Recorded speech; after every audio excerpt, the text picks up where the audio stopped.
রবীন্দ্র নজরুল সম্পর্কটার কথা, ছাত্র শিক্ষক সম্পর্ক যেরকম বা উপদেষ্টা এবং ডিসাইপল যাকে বলে আর কি, টিচার এন্ড ডিসাইপল, এরকম সম্পর্ক ছিল। এবং এর ভিতরে যে কত গভীরতা ছিল সেটি বলছিলাম, যে নজরুল যদি আলিপুর জেলখানা থেকে ৩৯ দিন অনশন চলাকালীন সময়ে যখন টেলিগ্রাম করলেন রবীন্দ্রনাথ ঠাকুর ইয়ে থেকে, দার্জিলিং থেকে, তখন give up your hunger strike, our literature claims you, কত বড় কথা! Give up your hunger strike, our literature claims you, I don't claim you, our literature claims you, যে আমাদের সাহিত্য তোমাকে চায়, তুমি অনশন ত্যাগ করো।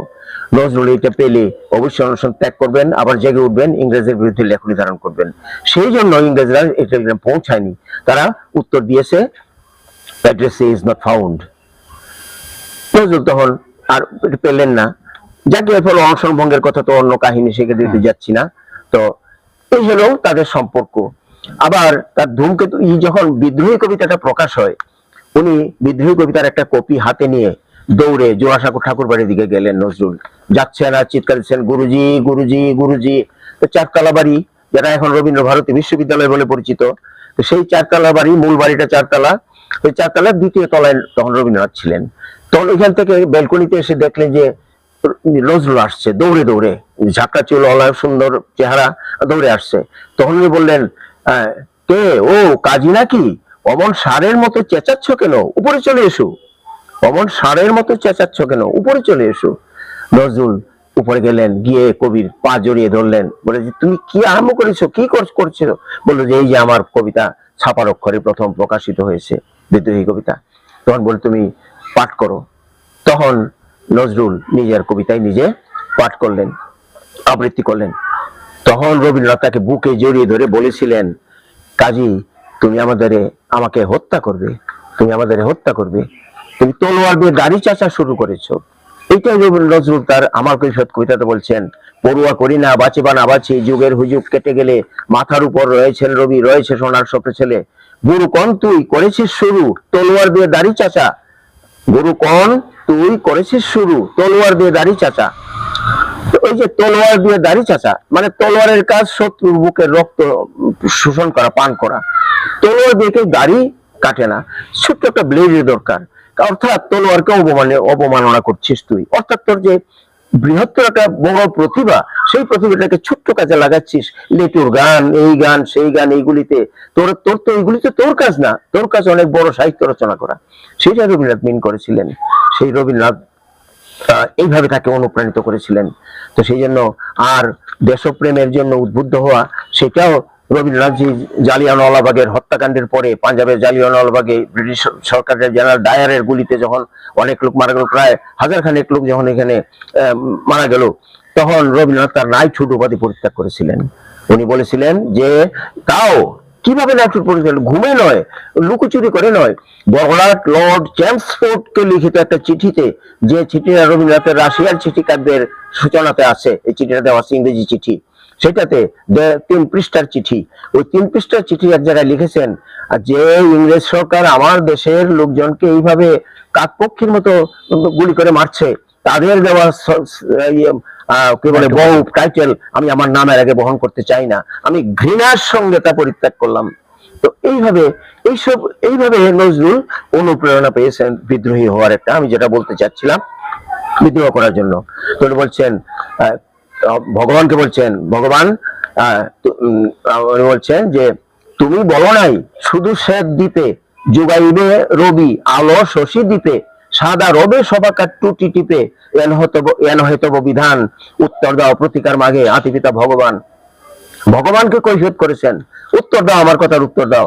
তুমি বলো নাই শুধু শ্বেত দ্বীপে, অর্থাৎ ইংল্যান্ডের কথা বলছেন উনি, ইংরেজদের দ্বীপ, শুধু শ্বেত দ্বীপে, যোগাইবে আলো রবি শশী দ্বীপে, রবি দিয়া শশী দিয়া, তুমি এইখানে শুধু সূর্য কিরণ কালী ওইখানেই তুমি দিবে, এটাই যেন তোমার বিধান না।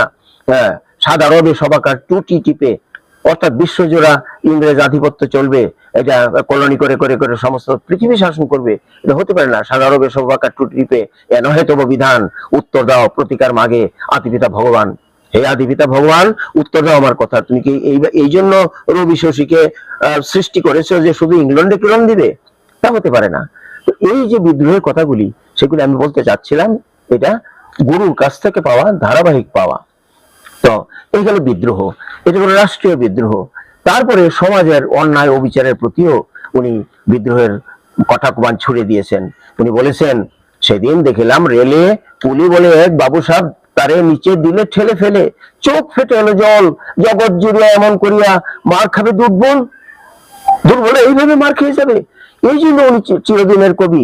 যতদিন মানুষের সবলের অত্যাচার দুর্বলের উপর থাকবে, ততদিন নজরুল আমাদের মনে বেঁচে থাকবেন, আমাদেরকে অনুপ্রেরণা দিবেন, প্রতিবাদ করার ভাষা দিবেন।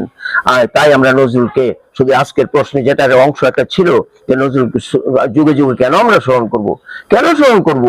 বৈষম্য পৃথিবীর একটা অন্যতম গুণ বা দোষ, যাই বলেন, বৈষম্য একটা ধারা থাকবেই। হাতের 5 আঙ্গুল যেমন সমান হয় না, বৈষম্য মানুষের বৈষম্য থাকবেই। সেই যে হানাহানি দানাদানি বৈষম্য চলছে, এই বৈষম্যের ধারা থেকে নিজেদের উদ্ধার করার জন্য রুখে দাঁড়াতে হবে। এই যে এই কথাটা নজরুল যে বলছেন, যে সেদিন দেখিলাম রেলে পুলি বলে বাবু সাহেব, তারে নিচে দিলে ঠেলে ফেলে, চোখ ফেটে এলো জল, জগৎ জুড়ে এমন করিয়া মার খাবে দুর্বল। এটাও রবীন্দ্রনাথের কাছ থেকে ওনার পাওয়া।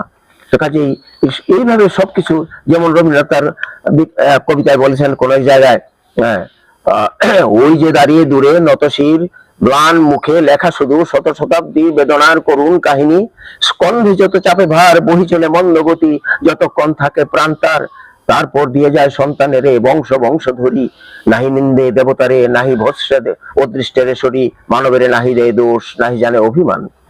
তার সে মুখের অন্ন যখন কেহ কারে, সে প্রাণে আঘাত দেয় গর্বান্ধ নিষ্ঠুর অত্যাচারে, নাহি জানে কার দ্বারে দাঁড়াইবে বিচারের আসে, দরিদ্রের ভগবানে বারে ডাকিয়া মরে সে নীরবে।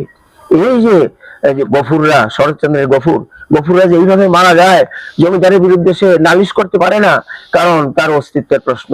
সেই জন্য তারা নীরবে সব সহ্য করে, যে কোর্টে ফি লাগে না, যে কোর্টে কোনো কোর্ট ফি দিতে হয় না, সেই কোর্টে বিচার দিয়ে তারা রাতের আধারে পালিয়ে যায় অত্যাচারের হাত থেকে, নিজের জীবনটাকে অন্তত বাঁচানোর জন্য। সেই নজির উনি কোথায় পেয়েছেন? রবীন্দ্রনাথের এই কবিতা থেকে।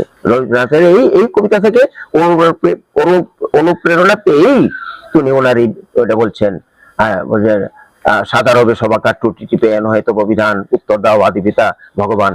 তো এইভাবে নজরুলের বিদ্রোহের দিকটা সামাজিক দিকেও নেমে এসেছে। গাহি সন্ধ্যের গান, মানুষ যে বড় কিছু নাই, নহে কিছু মহিয়ান। উনি নারী পুরুষের ভেদাভেদ খুঁজে পাননি। বিশ্বে যাহা মহৎ সৃষ্টি চিরকল্যাণকর, অর্ধেক তার করেছে নারী, অর্ধেক করেছে নর। কাজে সমান অংশ দিয়েছে নারীকে, যেখানে ধর্মে হয়তো সব জায়গায় সমান অংশ এখনো দেয় নাই। হিন্দু ধর্মের ছেলেরা সম্পত্তি পায়, ভাইয়ে পায়, বোন পায় না। ইসলামীতেও আমার মনে হয় সবটুকু পায় না।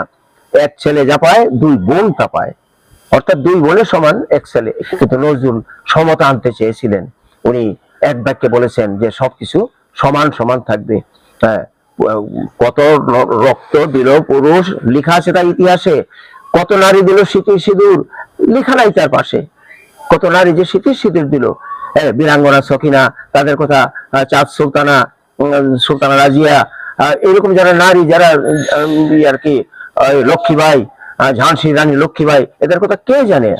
আমরা বেশি আলোচনা করি না। আমরা পুরুষ শাসিত সমাজে পুরুষ নিয়ে ঘাটাঘাটি করি, তাদেরকে মূল্য দেই না। নজরুল আবেগের কবি। উনি আবেগ আপ্লুত হয়ে, যখন বাধা আসে তখন মানুষ আবেগ আপ্লুত হয়, এমনকি আত্মহত্যাও করে। সেইখানে নজরুলের আত্মহত্যার না করে উনি যে কবিতা লিখেছেন, বুঝবে সেদিন বুঝবে, অস্তপারের সন্ধ্যা তারায় আমার খবর বুঝবে, যেদিন আমি রইব না কো বুঝবে সেদিন বুঝবে। এই যে তার অভিমান, তার প্রেমিকার প্রতি তার যে অভিমান, প্রেমের প্রতিদান না পেয়ে তার যে অভিমান, সেখানে উনি অভিমানের কবি, প্রেমের কবি, উনি দুঃখের কবি, বিদ্রোহীদের সঙ্গে একাত্মতা ঘোষণা করার কবি। উনি তার আমার সৃষ্টি সুখের উল্লাসে কবিতাতে উনি পরিষ্কার বলে গেছেন যে আজ সৃষ্টি সুখের উল্লাসে মুট্টক বগিয়ে খুন হাসে, আজ সৃষ্টি সুখের উল্লাসে। নূতন সৃষ্টি যখন হয়, এই যে আজকে আমরা যে দেখতে পাচ্ছি যে একটা গণ অভ্যুত্থান হলো, সেটা একটা নূতন একটা ব্যাপার। মানুষ যখন অত্যাচার দীর্ঘদিন সইতে থাকে, তখন এক সময় এটা ইরাপশন ঘটে। ওই ইরাপশন ঘটিয়ে যে গণ অভ্যুত্থান হয়, এটাই গণ অভ্যুত্থান বলে। তো সেই গণ অভ্যুত্থানের বেলাতেও নজরুল এখানে দাঁড়িয়ে আছেন। উনি অন্যায়কে যে সহ্য করেননি, বরদাস্ত করেননি, তারই একটা প্রতীক, তার এই গণ অভ্যুত্থানের এই কবিতা। এইভাবে আমরা দেখতে পাই পরতে পরতে নজরুলের সাহিত্যের পরতে পরতে ছত্রে ছত্রে, এমনকি দুই ছত্রের মাঝখানে সবখানেই ওর একটা কিসের বিরুদ্ধে বিদ্রোহ, অন্যায়ের বিরুদ্ধে বিদ্রোহ। আর অসুন্দরের বিরুদ্ধে, যেখানে সুন্দর দেখেন নাই সেখানে উনি বিদ্রোহ করেছেন। কাজেই নজরুলকে আমরা যুগে যুগে আমাদের প্রয়োজন, শুধু আজকের প্রয়োজন না। উনি ছাত্রদের সম্বন্ধে বলেছেন, আমরা আমরা ছাত্র দল, আমরা রক্ত দিয়ে লাল করেছি সরস্বতীর শ্বেত কমল, আমরা ছাত্র দল।